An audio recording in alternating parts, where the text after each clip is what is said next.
Chile, de la rebelión popular, balances y propuestas, lo que hace falta para avanzar. Los acontecimientos que venimos viviendo los últimos días son de una magnitud histórica. Aportar desde un balance y perspectivas de la rebelión popular en medio de su desarrollo tiene el límite de la velocidad de los acontecimientos, que sin dudas irán decantando en el tiempo. Aún así, hay ciertas claridades, posiciones y necesarias aclaraciones políticas que debemos poner en pie ante el mayor proceso de las últimas décadas que vive nuestro país, sobre todo entre quienes estamos activos en la rebelión. Lo que comenzó frente a un alza del metro tiene en vilo al gobierno, al régimen heredado de la dictadura y enfrentando al estado de excepción en un proceso que cuestiona todo. No son 30 pesos, son 30 años. Previo al estallido, Piñera hablaba de la estabilidad social y económica del país, recalcando la fortaleza institucional, denominando a Chile como un oasis en la región. Eran los días de rebelión ecuatoriana y la crisis política peruana. Aquellas palabras generan un marco que explica por qué gran parte de los partidos políticos tradicionales plantean lo sorpresivo del estallido. Contrapuso la armazón estructural que ha permanecido desde la dictadura hasta nuestros días, una fuerza que además de las características mencionadas también presenta otro factor característico: no tiene una dirección definida. Esta situación no es aislada. Aquel factor sorpresivo se puede mirar desde dos puntos. A. La situación mundial atraviesa una polarización social a partir de la crisis económica abierta en el 2008 que aún no cierra, mientras se plantea una nueva recesión con rasgos parecidos o superiores en el corto plazo. Es ahí que los intentos del gran capital por impulsar una serie de medidas de ajustes, paquetazos y estrechar los límites democráticos para implementarlos son a su vez pólvora de rebeldías globales: Hong Kong, el Líbano, Irak o Cataluña. Mientras que a nivel continental es potenciada por la intervención del FMI para sortear la crisis económica. Ecuador, por ejemplo, de respuesta contundente, mientras que se profundiza en la crisis económica y política en Argentina, Perú, Brasil, Haití, Honduras y comienzan a retomarse con fuerza las luchas estudiantiles y obreras en Colombia y Venezuela. B. La situación particular de nuestro país desde el fin de la dictadura a través de la transición a la democracia marcaron a fondo las condiciones sociales que imperaron los últimos 30 años. El neoliberalismo salvaje que ha tensado los límites de la vida atacando lo fundamental para sostenerla, el alto costo de vida, el endeudamiento, sueldos bajos y pensiones de miseria, mientras que la privatización de todos los derechos fundamentales sustenta los negocios de un pequeño porcentaje social, además del aumento de la violencia machista y también de los crímenes ambientales por el despojo territorial. El aumento de los 30 pesos al transporte público fue la gota que rebalsó el vaso. Es por eso que la consigna pasó a ser: no son 30 pesos, son 30 años, además de extenderse a nivel nacional. Aquello es lo que está en crisis: toda la construcción política, económica y social que rige a partir de la Constitución de Pinochet en un marco de permanencia del modelo privatizador y de conservación de la impunidad, así como sostener a los aparatos represivos tal como hace 30 años. De la evasión del transporte al estallido social. El antecedente inmediato vino a través de los estudiantes secundarios, quienes estuvieron meses protestando ante la avanzada represiva de los alcaldes derechistas que implementaban leyes antidemocráticas de Piñera. Aula segura, un mecanismo de expulsión rápida para desbaratar la organización estudiantil. Aquel proceso de repudio a la represión forjó posteriormente bases para la protesta contra el alza del pasaje, anunciando a partir de las secundarias las evasiones, que en los hechos fue ir de forma masiva y saltar las barreras para no pagar el pasaje. Protesta que empalmó rápidamente con el descontento generalizado, sumándose trabajadores que transitaban en los momentos de evasión. Aquella llama encendida por las secundarias tuvo una amplia aceptación social, nutriendo lo que se desencadenaría el día 18 de octubre, el Viernes de Furia. Las evasiones se transformaron en una semi-insurrección en donde fueron tomadas las estaciones de metro, luego siendo quemadas. Se aglutinó gente en barricadas fuera de las estaciones por todo Santiago, transformándose en una ciudad controlada por la manifestación. Aquel estallido fue impulsado por las secundarias y detonado por la brutal represión contra ellos. Fuerzas especiales en cada una de las estaciones de metro durante la semana de evasión. A partir de ahí, de la respuesta contra el alza del transporte, se pasó a la protesta contra todo el sistema de apropiación capitalista sustentada en la acumulación del negocio de servicios básicos y la deuda para su consumo, cuestionando a su vez la represión que es garante para sostener el nutritivo negocio privado. Los hechos desde ese momento han transcurrido con una explosión masiva los días posteriores sin decaer en la masividad, mientras que el gobierno optó por invocar todas las leyes que la dictadura les creó: ley de seguridad del Estado, Estado y estado de emergencia, ocupando las calles los militares en virtud de las atribuciones que les permite la ley, es decir, asesinar, torturar y limitar la vida democrática al toque de queda. Los saldos de heridos, torturados y muertos son indefinidos, producto del cerco mediático que los medios oficiales han construido. Este cuadro fue denominado por Piñera como una guerra contra un enemigo muy poderoso, intentando cimentar bases para la brutal represión. Esta política no le dio resultados, ya que el proceso no limitó el desborde social aún con militares en las calles, robusteciendo las características centrales del estallido, su espontaneidad sin dirección política que desató la protesta radical contra el régimen social establecido. Es a base de esto que el gobierno en los últimos 2 días ha debido intentar cambiar el eje de su discurso, siempre con militares en la calle, para implementar medidas de corte social, desde la paralización del alza del transporte hasta dialogar el aumento de la pensión, medidas que no logran disminuir la movilización, puesto que son influjos de dinero estatales a privados sin desmilitarizar el país. Por lo tanto, el cúmulo de reivindicaciones que se escucha en las calles no va en base de una u otra demanda, sino en que transitan desde que se vayan los milicos al fuera Piñera, consignas centrales en cada punto de protesta que ponen en jaque al actual sistema. Reservas sociales de un pueblo hastiado, direcciones integradas al régimen político. Lo certero hasta este momento es que ninguna dirección política ha podido controlar el proceso. La protesta desbordó a toda dirección, prendiendo barricadas por todo el país e incipientemente construyendo espacios de autoorganización. Es en aquel marco que direcciones del Partido Comunista y el Frente Amplio optaron por distanciarse del proceso los primeros días de su desarrollo, debiendo, bajo presión, ir asumiendo un rol cuando la movilización cuestionaba todo el régimen político. En otros términos, el PC y el FA, que mantienen un frente común, Unidad Social, integrado por la CUT, Colegio de Profesores, ANEF, entre otros gremios importantes, además de sumar espacios estudiantiles y de movimientos sociales, se restó de la huelga del 21 de octubre gestada por un conjunto de organizaciones, entre ellas la Unión Portuaria, constituyendo un verdadero hito para potenciar la movilización, un día multitudinario que copó las principales ciudades del país. Sobre la marcha, Unidad Social llamó a paralizar el día miércoles 23 y jueves 24 de octubre, siendo el 23 un día con manifestaciones centralizadas, tal como se esperaría. Fue un hecho histórico, constituyendo en algunas regiones las mayores movilizaciones que se habían desarrollado. El día 24, por su parte, fueron llamados a cabildos para impulsar un proceso constituyente. El cambio de la política del PC y más atrás del FA responde al enorme proceso que viene desplegando a nivel popular el pueblo chileno. En un marco contradictorio, Unidad Social debió avanzar en un hecho positivo, el llamado a huelga general, aunque sin darle continuidad hasta que se vayan los milicos, simultáneamente sesionando en el Congreso su agenda, como es la disminución de la jornada laboral de 45 a 40 horas. Todo esto mientras anuncian una acusación constitucional a Piñera. Los límites de esta dirección, que entraron tardíamente al proceso, para nosotros son claros, ya que por su historia el PC tiene un balance negativo. Tal como fueron parte de la transición a la democracia sin cuestionar de fondo el modelo económico, político y social que se impuso en la dictadura, asumiendo una integración al régimen en ese nivel, hecho que abortó no tan solo cambios al armazón pinochetista, sino que posibilitó toda impunidad de los genocidas. Hoy la política del PC junto al FA es un intento de conciliar el desborde social para anclarlo al Parlamento. Cabe decir que siempre siguieron legislando. En otras palabras, sosteniendo al régimen que se desmorona y permitiendo a Piñera seguir en el poder al afirmar el Congreso como resorte del gobierno. Es por eso que aquella política se debe contrapesar con mantener la autoorganización independiente de quienes han estado en el poder, mientras que el fuera Piñera debe sostenerse en la calle para avanzar en una asamblea constituyente libre y soberana, sustentada por la movilización permanente de los pueblos, la juventud, mujeres y disidencias, junto a la clase trabajadora. Una política que este bloque quiere evitar, ya que la nueva constitución que proponen es el avance de la consigna de la CUT hacia un nuevo pacto social, y tal como lo dice el PC en su declaración del día 23 de octubre, al sostener que la única autoridad posible es Unidad Social como representante del proceso, instaurando esto para anclar la acusación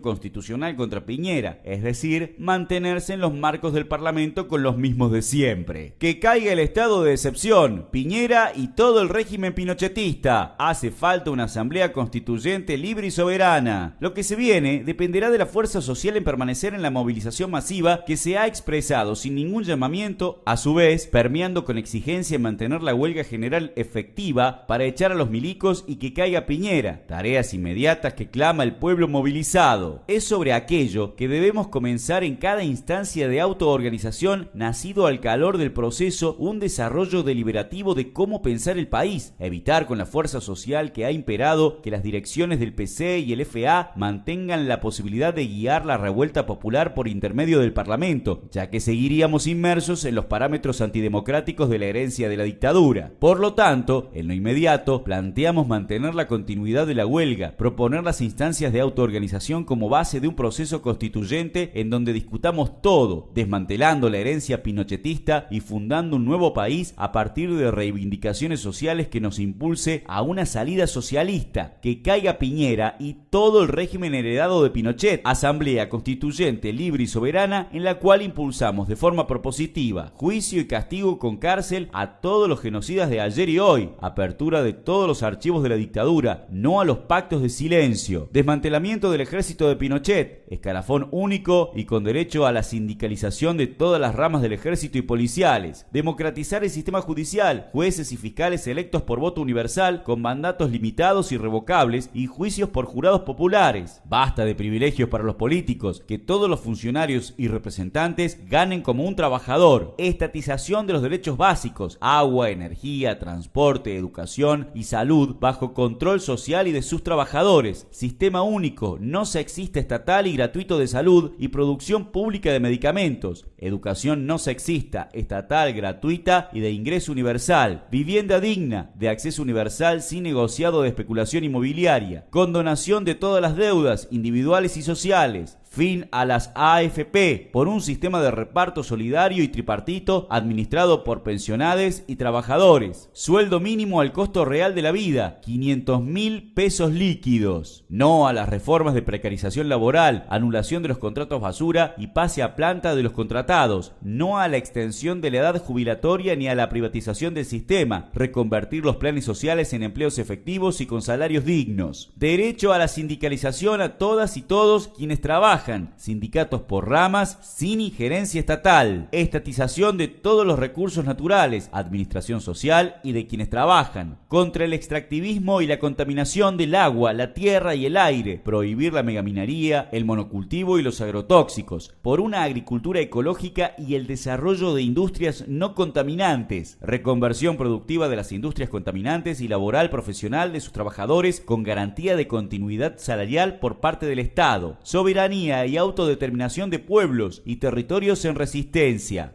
desmilitarización en Gualmapu, contra la violencia machista y los femicidios, presupuesto de emergencia para asistencia integral gratuita, refugios y subsidios a las mujeres con control de las organizaciones de mujeres, aborto legal, seguro y gratuito en el sistema de salud para todos los cuerpos gestantes, contra toda discriminación a la comunidad LGBTI, plena igualdad de derechos, cupo laboral trans, reconocimiento y socialización del trabajo doméstico no remunerado y derecho a la jubilación, derecho a la doble jornada escolar de los hijos y apertura de jardines de primera infancia, comedores, lavaderos y geriátricos comunitarios de calidad, por un sistema plurinacional de cuidados con perspectiva feminista. Aquel marco de la situación actual y nuestras perspectivas es enmarcado por la rebelión popular que está votando toda la herencia que cimentó la ex nueva mayoría junto al PC y la derecha. Por lo tanto, continuarla hasta frenar la represión y sacar a Piñera será central para desbaratar al régimen dictatorial y construir las bases sobre un país nuevo, nacido de la irrupción de las voluntades populares que hoy toman las calles. Nuestra propuesta va en sintonía con la construcción de una herramienta política revolucionaria, anticapitalista, feminista, ecologista y con perspectivas socialistas para transformar la sociedad por completo. Lo que falta para disputarle a todo el régimen político y poder tomar el cielo por asalto. Aquellas proposiciones hoy más que nunca hacen falta construirlas para enfrentar lo que vienen. Desde la rebelión popular a la construcción de una nueva sociedad, sumate al movimiento anticapitalista y hagamos posible lo necesario.